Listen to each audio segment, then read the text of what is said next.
जम्मू संभाग के जिला रियासी का युवा कोरोना काल में बेरोजगार हो चुका है।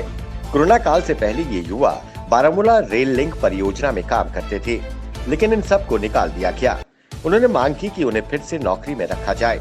उन्होंने आरोप लगाया कि कुछ राजनेता लोग कंपनी में ठेकेदारी का काम कर रहे हैं, पर हमारी कोई नहीं सुनता।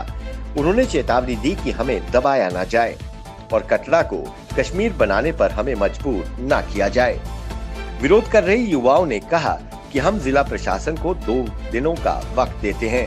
हमारा वेतन ईपीएफ दिया जाए और हमें दोबारा बहाल किया जाए ताकि हम घर परिवार चला सके। नहीं तो हम सड़कों पर उतरकर मार्ग अवरुद्ध कर विरोध प्रदर्शन करेंगे, जिसका जिम्मा जिला प्रशासन और कंपनी का होगा। जिला सांबा के विजयपुर में ऑल सिख संगत जिला सांबा गुरुद्वारा प्रबंधक कमेटी की अगुवाई में एक कार्यक्रम का आयोजन किया गया। विजयपुर गुरुद्वारे से मैटाडोर स्टैंड तक एक रैली निकाली गई और पंजाबी भाषा को यूटी जम्मू कश्मीर की आधिकारिक भाषा में शामिल करने की मांग की गई। इस मौके पर सरदार बच्चन सिंह ने कहा कि जैसे डोगरी और कश्मीरी भाषा को सम्मान मिला है, वैसे ही हमारी मातृभाषा पंजाबी को भी सम्मान मिलना चाहिए। पंजाबी भाषा देश विदेश में बोली जाती है। खुफिया सूचना के आधार पर जिला पुंछ के मेंढर में सेना, पुलिस और एसओजी द्वारा संयुक्त अभियान के तहत आतंकियों के 2 मददगारों को धर दबोचा गया। इनके पास से भारी मात्रा में हथियार, गोला बारूद, आईडी बरामद किया गया है।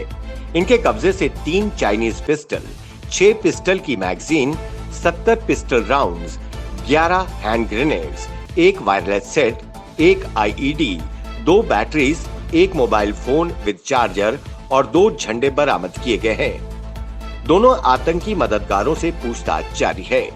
डीआईजी रजौरी पुंछ रेंज विवेक गुप्ता ने बताया कि इस मामले में आगे की जांच चल रही है और ये खेप पाकिस्तान से आई थी।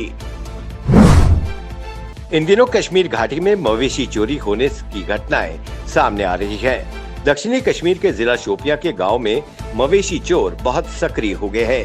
बीते कुछ दिनों से मवेशी चोरों ने बड़ी तादाद में विभिन्न जगह चोरियां कर लोगों के मवेशी ले उड़े।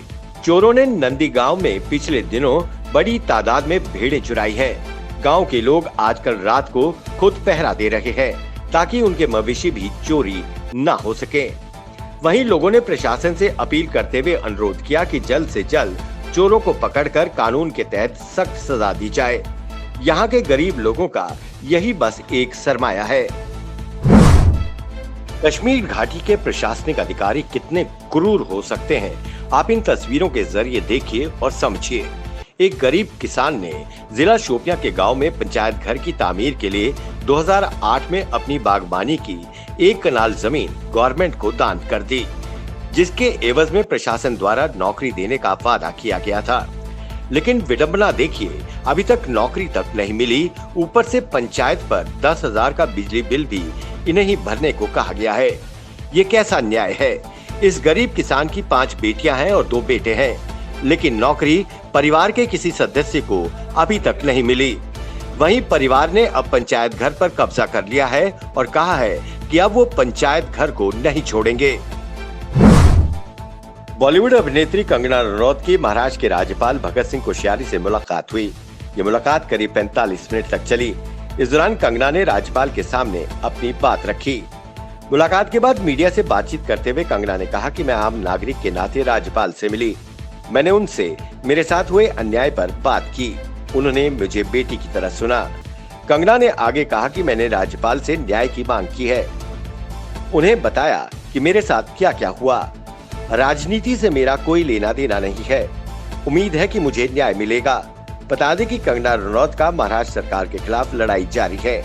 हाल ही में बीएमसी ने कंगना का मुंबई स्थित कार्यालय को तोड़ दिया था, जिसे लेकर कंगना महाराष्ट्र के राज्यपाल भगत सिंह कोश्यारी से मिलने पहुंची थीं।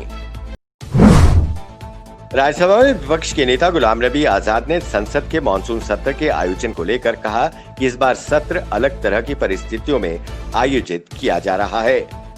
कांग्रेस के पूर्व महासचिव आजाद ने ये बात कही। गुलाम नबी आजाद ने कहा कि संसद का सत्र विचित्र परिस्थितियों में आयोजित हो रहा है। पूरे देश में भय का माहौल है, सांसदों में भी डर व्याप्त है, लेकिन देश और दुनिया की स्थिति बदल रही है और ये जरूरी है कि इस पर चर्चा की जाए। प्रधानमंत्री नरेंद्र मोदी ने बिहार को 3 पेट्रोलियम परियोजनाओं की सौगात दी। इस परियोजनाओं में पारादीप हल्दिया दुर्गापुर गैस पाइपलाइन का दुर्गापुर बांका खंड सहित 2 एलपीजी बॉटलिंग प्लांट शामिल हैं। उन्होंने 17 फरवरी 2019 को इन पाइपलाइंस का शिलान्यास किया था। कार्यक्रम को संबोधित करते हुए प्रधानमंत्री ने कहा कि हमारे ऊपर कहीं न कहीं बिहार का कर्ज है। उन्होंने बिहार को ऊर्जा का पावर हाउस करार दिया। प्रधानमंत्री मोदी ने कोरोना वायरस का जिक्र करते हुए कहा कि इसका संक्रमण आज भी हमारे बीच मौजूद है। उन्होंने कहा, जब तक दवाई नहीं तब तक इलाज नहीं। जम्मू कश्मीर में कोरोना के 1686 नए मामले सामने आए हैं। वहीं दूसरी तरफ 452 लोगों ने कोरोना वायरस को पिछले 24 घंटे में मात दी और स्वस्थ हुए। प्रदेश सरकार द्वारा जारी बुलेटिन के मुताबिक पूरे जम्मू कश्मीर में अब तक 878 लोगों की मौत हो चुकी है। वहीं प्रदेश में सबसे ज्यादा प्रभावित जिला जम्मू रहा, जहां कोरोना के 405 नए मामले सामने आए हैं।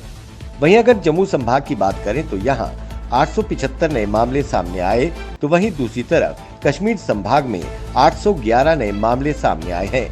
इसके बाद पूरे जम्मू कश्मीर में कोरोना संक्रमितों का आंकड़ा बढ़कर 54,096 हो गया है।